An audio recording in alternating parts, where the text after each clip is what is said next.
Manuscrito hallado en una botella, de Edgar Allan Poe. De mi país y mi familia poco tengo que decir. Un trato injusto y el andar de los años me arrancaron del uno y me alejaron de la otra. Mi patrimonio me permitió recibir una educación esmerada y la tendencia contemplativa de mi espíritu me facultó para ordenar metódicamente las nociones que mis tempranos estudios habían acumulado. Las obras de los moralistas alemanes me proporcionaban un placer superior a cualquier otro, no porque admirara equivocadamente su elocuente locura, sino por la facilidad con que mis rígidos hábitos mentales me permitían descubrir sus falsedades. Con frecuencia se me ha reprochado la aridez de mi inteligencia, imputándome como un crimen una imaginación deficiente. El pirronismo de mis opiniones me ha dado fama en todo tiempo. En realidad, temo que mi predilección por la filosofía física haya inficionado mi mente con un error muy frecuente en nuestra época. Aludo a la costumbre de referir todo hecho, aún al menos susceptible de dicha referencia, a los principios de aquella disciplina. En general, no creo que nadie esté menos sujeto que yo a desviarse de los severos límites de la verdad, arrastrado por las ignes fauti de la superstición. Me ha parecido apropiado hacer este proemio, para que el increíble relato que he de hacer no sea considerado como el delirio de una imaginación desenfrenada, en vez de la experiencia positiva de una inteligencia para quien los ensueños de la fantasía son letra muerta y nulidad. Después de varios años pasados en viajes por el extranjero, me embarqué en el año de 1800 en el puerto de Batavia, capital de la rica y populosa isla de Java, para hacer un crucero al archipiélago de las islas de Sonda. Me hice a la mar en calidad de pasajero, sin otro motivo que una especie de inquietud nerviosa que me hostigaba como si fuera un demonio. Nuestro excelente navío, de unas 400 toneladas, tenía remaches de cobre y había sido construido en Bombay con teca de Malabar. Llevaba una carga de algodón en rama y aceite procedente de las islas Laquevidas. También teníamos a bordo bonote, melaza, aceite de manteca, cocos y algunos cajones de opio. El arrumaje había sido mal hecho y, por lo tanto, el barco escoraba. Iniciamos el viaje con muy poco viento a favor y durante varios días permanecimos a lo largo de la costa oriental javanesa, sin otro incidente para menguar la monotonía de nuestro derrotero que el encuentro ocasional con alguno de los pequeños grabs del archipiélago al cual nos encaminábamos. Una tarde, mientras me hallaba apoyado en el coronamiento, observé hacia el noroeste una nube aislada de extraño aspecto. Era notable tanto por su color como por ser la primera que veíamos desde nuestra partida de Batavia.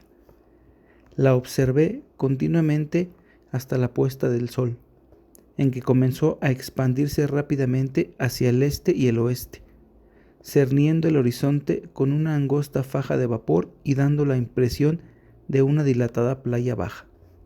Pronto mi atención se vio requerida por la coloración rojo oscuro que presentaba la luna y la extraña apariencia del mar.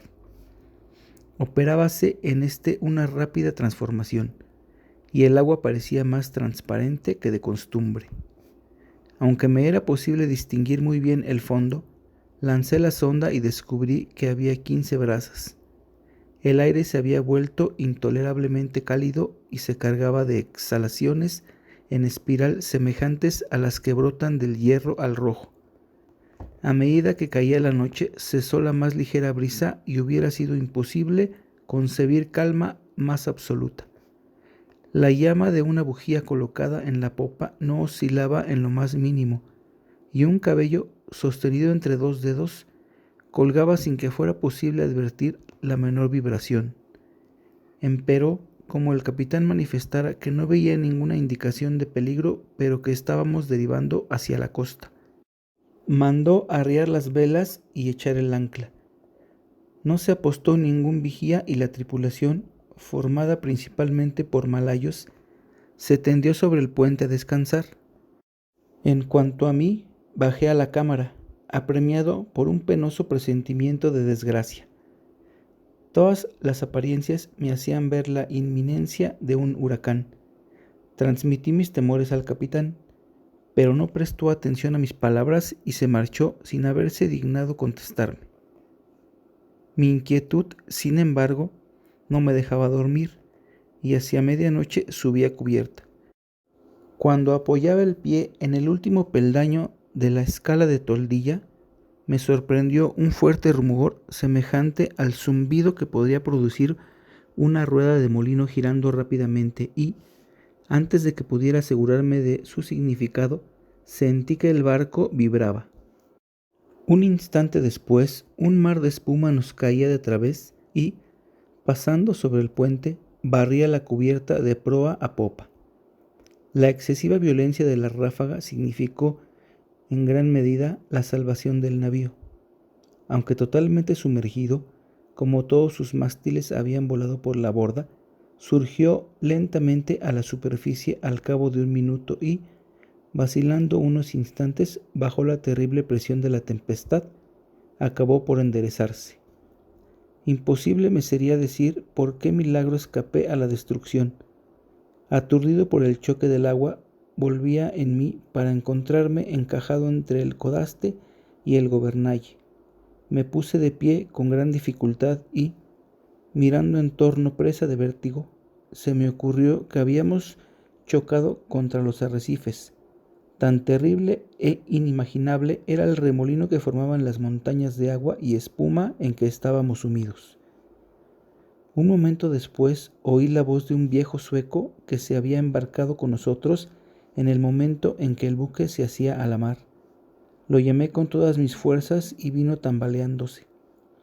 No tardamos en descubrir que éramos los únicos supervivientes de la catástrofe. Todo lo que se hallaba en el puente había sido barrido por las olas.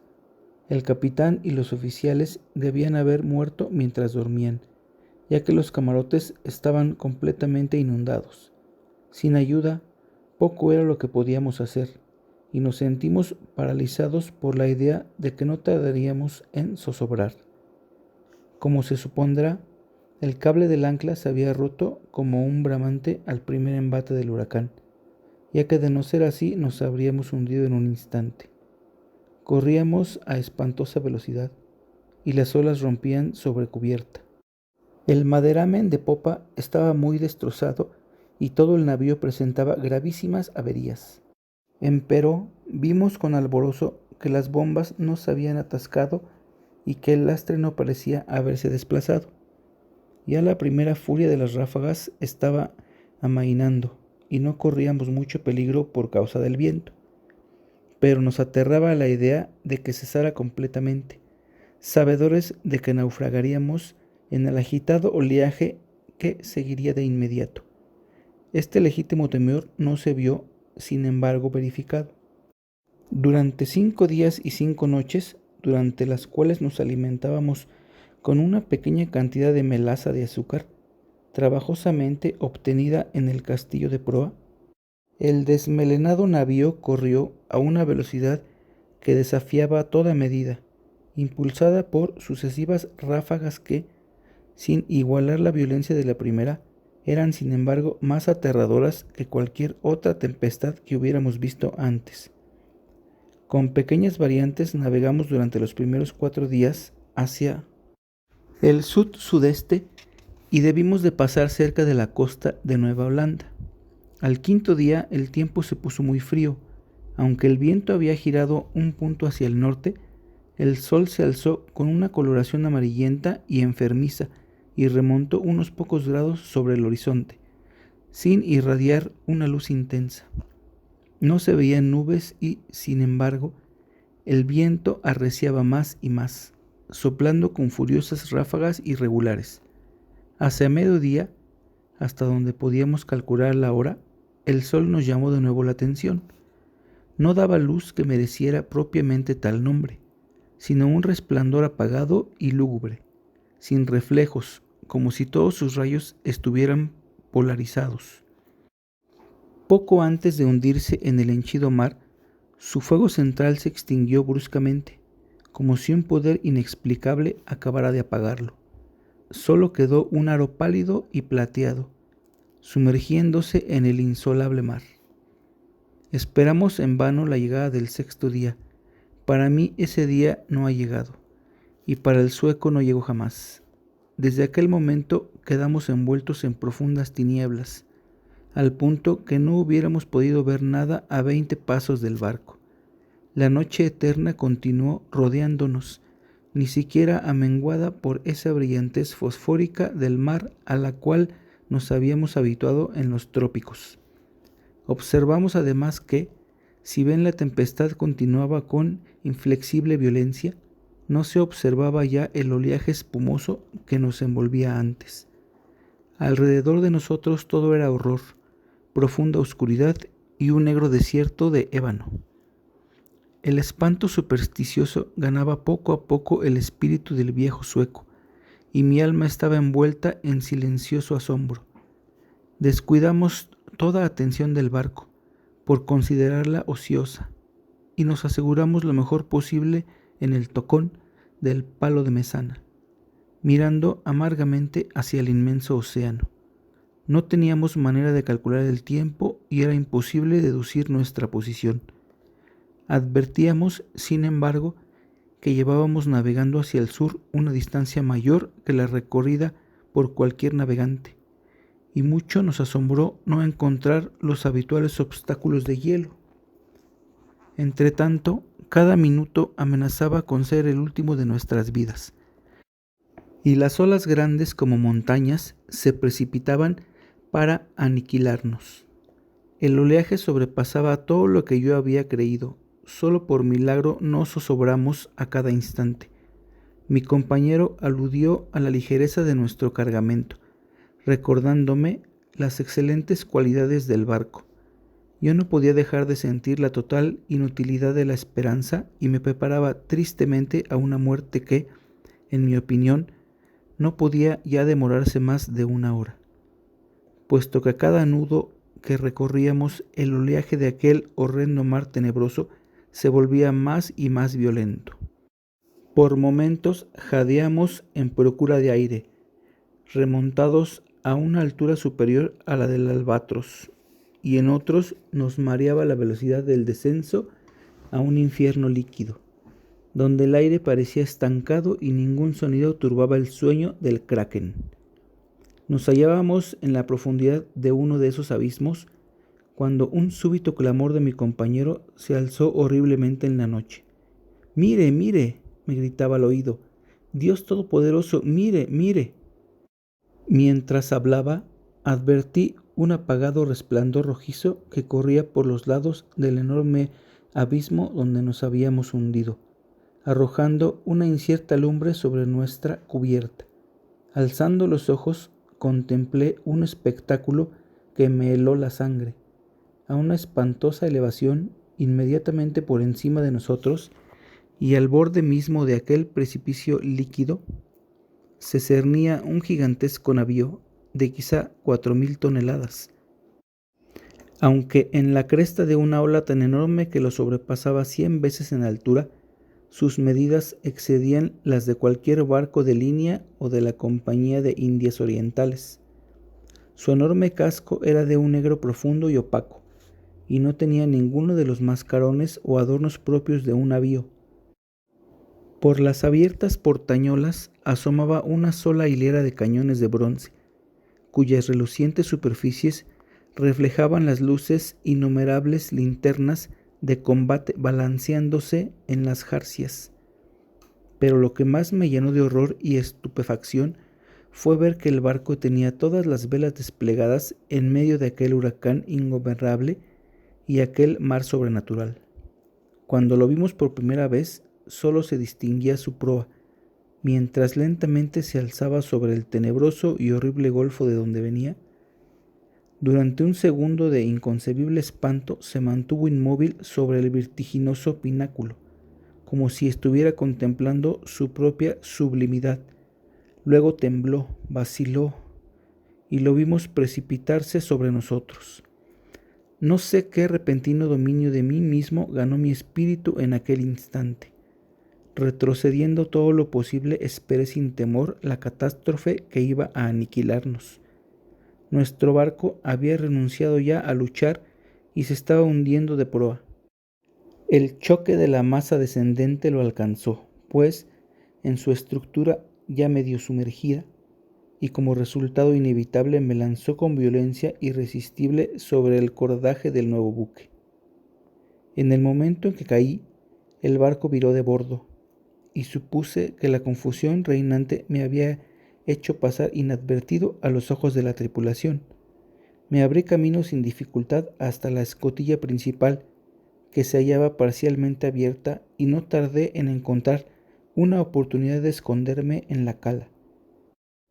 No podría explicar la razón de mi conducta. Quizá se debiera al sentimiento de temor que desde el primer momento me habían inspirado los tripulantes de aquel buque. No me atrevía a confiarme a individuos que, después de la rápida ojeada que había podido echarles, me producían tanta extrañeza como duda y aprensión. Me pareció mejor, pues, buscar un escondrijo en la cala. Pronto lo hallé removiendo una pequeña parte de la armazón movible, de manera de asegurarme un lugar adecuado entre las enormes cuadernas del navío. Apenas había contemplado mi trabajo cuando unos pasos en la cala me obligaron a hacer uso del mismo. Desde mi refugio vi venir a un hombre que se movía con pasos débiles e inseguros. No le vi la cara, pero pude observar su apariencia general. En toda su persona se notaban las huellas de una avanzada edad. Le temblaban las rodillas bajo el peso de los años y su cuerpo parecía agobiado por aquella carga. Hablaba consigo mismo, murmurando en voz baja y entrecortada unas palabras de un idioma que no puedo comprender, y anduvo tanteando en un rincón entre una pila de singulares instrumentos y viejas cartas de navegación. En su actitud había una extraña mezcla del mal humor de la segunda infancia con la solemne dignidad de un dios. Por fin volvió a subir al puente y no lo vi más. Un sentimiento para el cual no encuentro nombre se ha posesionado de mi alma. Es una sensación que no admite análisis, frente a la cual las lecciones de tiempos pasados no me sirven y cuya clave me temo que no me será dada por el futuro. Para una mente constituida como la mía, esta última consideración es un tormento. Sé que nunca llegaré a conocer la naturaleza de mis concepciones, y sin embargo, no es de asombrarme que esas concepciones sean indefinidas, puesto que se originan en fuentes tan extraordinariamente nuevas. Un nuevo sentido, una nueva entidad se incorpora a mi alma. Hace ya mucho que subí por primera vez al puente de este terrible navío y pienso que los rayos de mi destino se están concentrando en un foco. Hombres incomprensibles, envueltos en meditaciones cuya especie no alcanzo a adivinar. Pasan a mi lado sin reparar en mí. Ocultarme es una completa locura, pues esa gente no quiere ver. Hace apenas un instante que pasé delante de los ojos del segundo.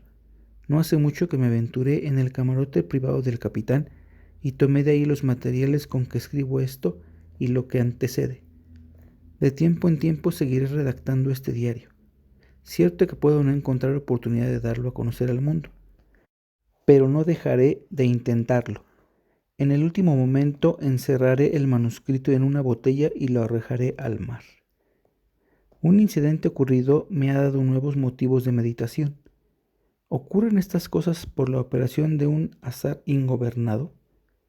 Había subido a cubierta y estaba tendido, sin llamar la atención, en una pila de frenillos y viejas velas depositadas en el fondo de un bote. Mientras pensaba en la singularidad de mi destino, iba pintarrajeando inadvertidamente con mi pincel lleno de brea los bordes de un ala del trinquete que aparecía cuidadosamente doblada sobre un barril a mi lado. La vela está ahora tendida y los toques irreflexivos del pincel se despliegan formando la palabra descubrimiento. En este último tiempo he hecho muchas observaciones sobre la estructura del navío. Aunque bien armado, no me parece que se trate de un barco de guerra. Sus jarcias, construcción y equipo contradicen una suposición semejante. Puedo percibir fácilmente lo que el barco no es. Me temo que no puedo decir lo que es. No sé cómo, pero al escrutar su extraño modelo y su tipo de mástiles, su enorme tamaño y su extraordinario velamen, su proa severamente sencilla y su anticuada popa, por momentos cruza por mi mente una sensación de cosas familiares, y con esa imprecisa sombra de recuerdo se mezcla siempre una inexplicable remembranza de antiguas crónicas extranjeras y de edades remotas. Estuve mirando el maderamen del navío. Está construido con un material que desconozco. Hay en la madera algo extraño que me da la impresión de que no se aplica al propósito a que ha sido destinada. Aludo a su extrema porosidad, que no tiene nada que ver con los daños causados por los gusanos, lo cual es consecuencia de la navegación en estos mares, y con la podredumbre resultante de su edad. Parece quizá que esta observación es excesivamente curiosa, pero dicha madera tendría todas las características del roble español, si el roble español fuera dilatado por medios artificiales. Al leer la frase que antecede, viene a mi recuerdo un extraño dicho de un viejo lobo de mar holandés. Tan seguro es, afirmaba siempre que alguien ponía en duda su veracidad, como que hay un mar donde los barcos crecen como el cuerpo viviente de un marino. Hace unas horas me mostré lo bastante osado como para mezclarme con un grupo de tripulantes. No me prestaron la menor atención y, aunque me hallaba en medio de ellos, no dieron ninguna señal de haber reparado en mi presencia. Al igual que el primero que había visto en la cala, todos mostraban señales de una avanzada edad. Sus rodillas achacosas temblaban, sus hombros se doblaban de decrepitud, su piel arrugada temblaba bajo el viento. Hablaban con voces bajas, trémulas, quebradas. En sus ojos brillaba el humor de la vejez y sus grises cabellos se agitaban terriblemente en la tempestad. Alrededor de toda la cubierta yacían esparcidos instrumentos matemáticos de la más extraña y anticuada construcción. Mencioné hace algún tiempo que un ala del trinquete había sido izada. Desde ese momento, arrebatado por el viento del navío, ha seguido su aterradora carrera hacia el sur. Con todo el trapo desplegado desde la punta de los mástiles hasta los botalones inferiores, hundiendo a cada momento los penoles de las vergas del Juanete en el más espantoso infierno de agua que imaginación humana alcance a concebir. Acabo de abandonar el puente, donde me es imposible mantenerme de pie, aunque la tripulación no parece experimentar inconveniente alguno. Para mí es un milagro de milagros que nuestra enorme masa no sea tragada de una vez y para siempre. Seguramente estamos destinados a rondar continuamente al borde de la eternidad, sin precipitarnos por fin en el abismo. Pasamos a través de olas 1000 veces más gigantescas que las que he visto jamás, con la facilidad de una gaviota. Las colosales aguas alzan sus cabezas sobre nosotros como demonios de la profundidad, pero son demonios limitados a simples amenazas y a quienes se les ha prohibido destruir. Me siento inclinado a atribuir esta continua sobrevivencia a la única causa natural que puede explicar semejante efecto. Supongo que el barco está sometido a la influencia de alguna poderosa corriente o de una impetuosa resaca. He visto al capitán cara a cara en su propia cabina, pero, como lo suponía, no me prestó la menor atención, aunque para un observador casual nada hay en su apariencia que pueda parecer por encima o por debajo de lo humano.